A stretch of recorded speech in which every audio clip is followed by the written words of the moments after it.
Keinformasi selanjutnya, 3 anggota kepolisian di Kabupaten Muna Barat, Sulawesi Tenggara alami luka-luka usai dikeroyok 2 oknum anggota TNI yang dibantu sejumlah warga sipil.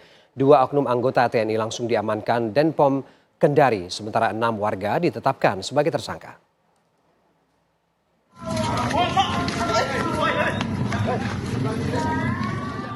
Pengeroyokan terhadap 3 anggota polisi yang sedang melakukan pengamanan di malam Lebaran terjadi di depan Polsek Tiworo Tengah, Kabupaten Muna Barat.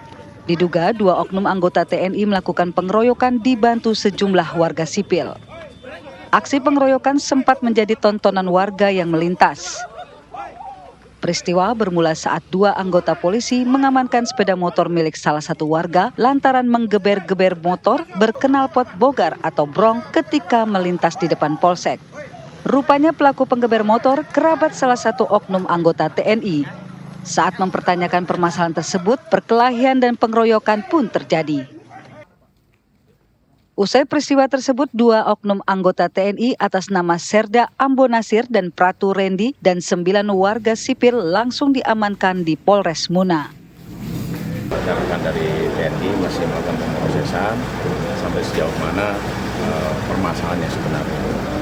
Dan kita juga masih mau mendalami juga dari pihak korban. Tadi Pak Dandim sudah menyampaikan kalau misalkan memang anggota beliau bersalah, ya tetap akan melakukan proses hukum di internal.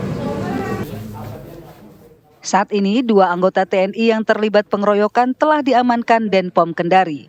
Sementara 6 dari 9 warga yang terlibat pengeroyokan telah ditetapkan sebagai tersangka dan kini diamankan di Polres Muna. Dari Kabupaten Muna Barat, Sulawesi Tenggara, Jamil Azali, TV One mengabarkan. Ya, 3 orang anggota kepolisian di Kabupaten Muna Barat menjadi korban pengeroyokan 2 oknum anggota TNI bersama sejumlah warga. Dan untuk mengetahui duduk permasalahan kasus ini sudah bersama kami AKBP Indra Sandi Purnama Sakti Kapolres Muna. Selamat pagi Pak Indra. Selamat pagi Mas Ferdi ya. Ya Pak Indra, kita ingin mendapatkan update terkini bagaimana hasil penyelidikan polisi terkait kasus ini Pak. Ya baik Mas. Saya sampaikan di sini untuk update terakhir untuk hasil penyelidikan dari kami pada hari Selasa kemarin, kami sudah langsung menindaklanjuti dari hasil penyelidikan dengan melaksanakan kegiatan prarekon terhadap saksi-saksi dan terduga tersangka. Kemudian kami juga setelah itu melakukan gelar perkara penetapan tersangka sehingga dari 9 saksi-saksi yang kami periksa sudah bisa kami tetapkan 6 tersangka yang kemudian kelimanya sudah kita tahan di Rutan Polda Sultra dan 1 tersangka ditahan di Rutan Polres Muna. Demikian Mas. Ya Pak Indra, 6 orang ini siapa saja dan kemudian perannya apa saja? Ya, untuk ke-6 ini dari masyarakat ya. Mas ya. Dari ke-6 tersangka ini dari masyarakat dan perannya ada yang memukul dan ada yang menendang. Jadi ke-6-nya ini melakukan tindakan penganiayaan terhadap anggota Polri. Jadi TNI-nya yang 2 orang itu nggak ditetapkan sebagai tersangka ya Pak? Untuk TNI sudah diserahkan kepada POM dan memang kemarin Pak Kapolda dengan Pak Danrem sudah datang juga ke Polres dan berkomitmen untuk memproses perkara tersebut secara profesional dan transparan tentunya sesuai dengan kewenangan dan tanggung jawabnya masing-masing.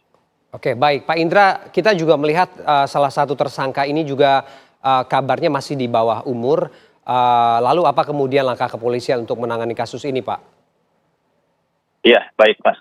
Untuk yang di bawah umur ada 1 yang memang kami tetap tahan di Rutan Polres Muna dan kami sudah berkoordinasi dengan Bapas untuk pelaksanaan penanganannya. Kalau untuk tersangka di bawah umur ini perannya apa sih Pak sebenarnya? Untuk yang di bawah umur perannya melakukan tendangan terhadap korban. Oke, artinya kemudian sudah diproses juga ya? Ada perlakuan khusus begitu ya? Sudah, tapi perlakuannya khusus karena memang yang bersangkutan masih di bawah umur. Oke, apa kemudian ancaman hukuman bagi tersangka ini, Pak Indra? Baik, Mas. Yang kami persangkakan misalnya itu 214. Ya. 214 ini terkait tentang tindak pidana melawan petugas kepolisian yang sedang melaksanakan tugas. Karena pada saat itu kami sedang melaksanakan tugas pengamanan takbir keliling bersama personil Polri yang lainnya. Itu ancamannya 7 tahun dan kemudian pasal 170 ancamannya 5 tahun 6 bulan. Oke, baik. Terima kasih Kapolres Muda AKBP Indra Wijaya sudah bergabung dengan kami pagi ini.